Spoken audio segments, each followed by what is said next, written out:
සමහර ජීවිත කතන්දරවල පිටු හරි ඉක්මනට පෙළෙනවා. හැබැයි තාමත් ජීවිත කතාව තියෙන්නේ සමහර අයගේ එකම තැන.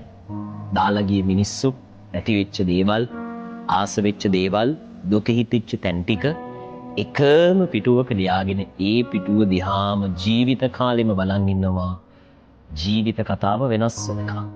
කතාවේ පිටු පෙරළුනාට ඔයාගේ ජීවිත කතාව වෙනස් වෙන්නේ නතර වෙච්ච තැනින් ඔයා අලුතෙන් ඔයාගේ ජීවිත කතාව ලියන්න පටන් ගන්නකම්. මොකද ඔයාගේ ජීවිත කතාව දවසකදී මිලියන බිලියන ගණන් වලට විකුණ ගන්න පුළුවන් වෙයි.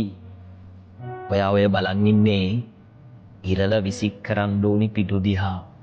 අපරාධේ ඔය ජීවිතේ හොඳම කාලේ. ලස්සනට නතර කරපු තැනින් තමන්ගේ ජීවිත කතාව අලුත් විදිහට ලියන්න පටන් ගන්න.